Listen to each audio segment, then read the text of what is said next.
Чүйдө жер мафиясынын мүчөлөрү майыптарды коркутуп, жерлерди фиктивдүү каттаткан. УКМК билдиргендей, Садовый айылында жер тилкелерин сатуу боюнча коррупциялык схема уюштургандар муктаждардын кезегин жылдырып, жер комиссиясынын отурумдарынын протоколдорун өзгөртүп, тиешелүү адистердин мөөрлөрүн жасалмалашкан.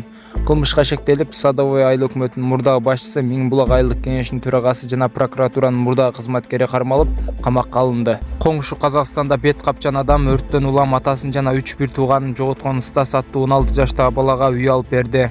Стастын айтымында анын көзү жакшы көрбөйт. Бир нече күн мурун анын үйүнөн өрт чыгып, атасы 18 жаштагы эжеси, 13 жаштагы карындашы, 10 жаштагы энеси жана 7 жаштагы дагы бир карындаш каза болгон.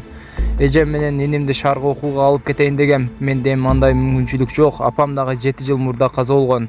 Эми жалгыз калдым деген Стас. Бет капчан адам ал жалгыз эмес экенин айтып, көзүн дарылатууга каражат берди. Ошондой эле бет капчан адам Стаска жаңы батирдин ачкычын тапшырган. Отцу было 40 лет, старшей сестре 18, еще одной сестре было 13, братишке было 10 и сам младший 7. 7 лет назад не стало мамы. У меня проблемы со зрением, -4. Была мечта забрать брата и сестер в город учиться. Сейчас нет такой у меня возможности теперь. Сейчас я себя чувствую одиноким и не знаю, что мне дальше делать.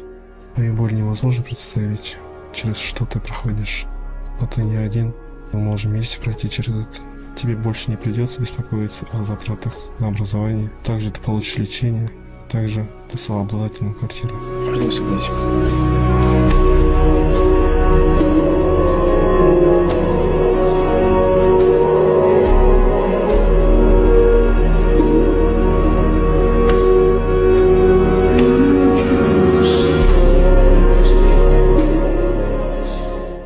Менин банк номерим 0551 091992 Кларашы деп чыгат. Сбербанкымдагы ошондой Кларашы деп чыгат. Мен сиздерге кайрылып жаткандын себеби ушул 6-7 жылдан бери ушул балам менен алектенип келип атам. Бул баламдын диагнозу гидросефалия. Түркия элине барып, буну операция кылдырышым үчүн $30,000 каражаты керек экен. Башка балдарды көрүп мен дагы ушул балам эшикке чыгып ойносо экен дейм. Кыргыз элим ушул Кайдыгер Карабаев ушул балама дагы жардам берип коюшуңуздарды өтүнөм. Ушул балам эл катары басып, жүгүрүп ойноп кетпесе дагы өз алдынча басып, өз алдынча тамак жеп калса дейм. Бул менен теңдүүлөр быйылкы жылы мектепке барганын көрүп, мен дагы ушул баламды жок дегенде ошолордун арасында ойноп калса экен деп ниет кылам. Кайдыгер карабайсыздар деп үмүт кылам. Мен өзүм ушул баламдын тынчтыгын ойлоп квартирада турам. Өзүм жалгызбай энемин, 2 уулдун апасымын. Сапарга азыр эч нерсем жок. Өзүм жүгүрүп барып, идиш жууп, ара чоруда официанткалык кылып иштеп келем. Ушулардын кемкөсүн кылам. Ошондуктан сиздерден өтүнүп кетерим, ушул балама Кайдыгер Карабай аз да болсо жардамыңыздарды берип, бизди дагы ошо Түркия элине барышыбызга себепчи болуп калышыңыздарды өтүнөм. Канчалаган инсандар жакшы болуп келип атат. Ошолордун катарында менин балам дагы жакшы болуп кетсе экен деп ниет кылам. Дуаңыздарды берип, ушул бизге дагы Кайдыгер Карабай жардамыңыздарды берип коюшуңуздарды өтүнөм. Улуттук коопсуздук органынын ардагери запастагы полковник Касымов Кубанычбек Кудайкулович дүйнөдөн кайтты. Бул тууралуу УКМК кабарлады. УКМКнын маалыматына ылайык, Кубанычбек Касымов кече 31 январда жол кырсыгынан каза болгон. Полковник Касымов 1964 жылы 1 январда Баткен облусунун Лейлек районундагы Ак Суу айылында туулган. УКМКда кызматын 1994 жылдын январында баштап, оперативдүү кызматкерден тартып УКМКнын ар кайсы бөлүмдөрүнүн жетекчилигине чейинки жолду басып өткөн. Улуттук коопсуздук органдарында кызмат өтөп жүргөндө кыргыз мамлекеттүүлүгүнүн коргоодо улуттук коопсуздукту камсыз кылууга зор салым кошкон. 2024 жылдын 23 декабрында президент тарабынан өлкө жана элине сиңирген зор эмгек үчүн даңк медалы менен сыйланган. Ошондой эле кызматтык милдеттерин аткарууда көрсөткөн демилгеси жана кесипкөйлүгү үчүн улуттук коопсуздук органдарынын ар кандай ведомстволук сыйлыктары жана мамлекет башчысынын ардак грамотасы менен сыйланган. Кубанычбек Касымов боорукер жана сезимтал адам, жакшы дос жана ишенимдүү жолдош болгон. Ардагерибиздин жаркын элеси биздин эсибизде түбөлүккө сакталып калат деп билдиришти УКМКдан. Кыргыз формациянын жетекчиси эмне үчүн жумуштан кетти? Садыр Нуркожоевичтен сураңыздар. Эмнеге бул основаниясын айтып койсоңуз болот да. Основаниясын мен айта албайт экенмин. Садыр Нуркожоевич өзү мага приказ берди. Bir сааттын ичинде уволить этти, мен 1 сааттын ичинде уволить эттим. Менимче уюштуруу иштерин алып барган эмес. Реализация болуптур. Азыр 600 миллион, 800 миллион бөлдүк беле? Жок, ал жерде бардыгы Биз адамдардан акча алгандар менен күрөшүп атабыз. Бирок малдан акча алгандар менен күрөш эмнегедир жакшы жүргөнүн байкай элекмин. Мен мына кече Ош облусунда болуп келдим. Ал жерде бир нече ишкерлер мага кайрылышты. Өзбекстанга жумасына дээрлик бир 15 миң, 20 миңге жакын мал экспорт болот.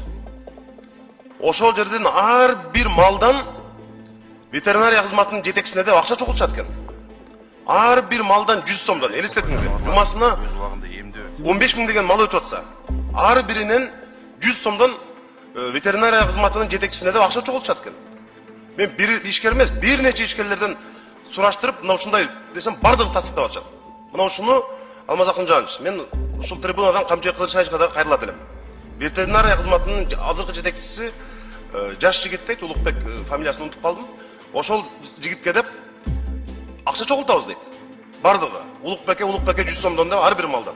Мына ушуга олуттуу тез арада чара көрөсүздөр деп ишенем. Ошол жерде ишкерлердин бардынан сурасаңыздар, тастыктап берет. Урматтуу күч блогунун күч түзүмдөрүнүн өкүлдөрү.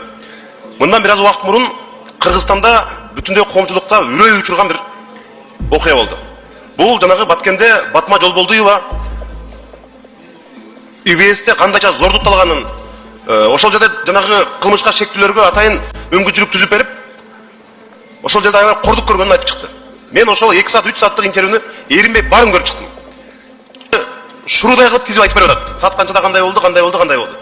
Эми ошону эмне үчүн чоң реакция болду элек дагы эле. Мен Ички иштер министрлигине кайрылсам, алар айтты, прокуратурада дейт. Бизде аялдарга мындай мамиле болбош керек да, ал кылмышы далилдене элек болсо, убактылуу кармоочу жайда болсо. Анан биздин Кыргызстанда, ИВСте, түрмөлөрдө ушундай бир мындай, кандай десем да, өтө зордук, зомбулук, мыкаачылык, мына ушундай көрүнүштөрдүн болуп турганы туура эмес да бул. Кылмышкер болгон күндө дагы биздин жарандарыбызга жаза аткаруу кызматында, абак жайларда мындай мамиле болбош керек да. Эмне үчүн ушул Батма Жолболдуеванын айткандары боюнча чоң реакция болуп, мындай кызмат адамдары жоопко тартылып, тергөө моундай болду деп коомчулукка моундагы айтып чыгыш керек эле анда. Эгер болбогон болсо, анда жок, андай болгон эмес деп. Ошону көзөмөлгө алып койсоңуздар. Үмүткан Нурбазиевна, мына башкы прокуратурага да арыз жазыптыр. Ушу Батма Жолболдуеванын жанагы бул адамга жасалгыс мамиле. Ал айтып атат, ошо зордуктагандан кийин мен өзүм өлтүрөм деп колунун бир канча жерин тилип жибериптир. Ошол жерде жана шрамдары бүт турат колундачы. Эми ушундай мамиле, бул мындай, муну катуу айыпташыбыз керек биз барыбыз. Мындай окуя такыр болбош керек. Кийинки дагы түрмөлөрдөгү жанагы аялдарга мындай мамиле болбош үчүн ушуга бир үлгү боло тургандай кылып катуу жазаларды колдонушуларды мен, бул өтүнүч эмес, бул талап. Рахмат.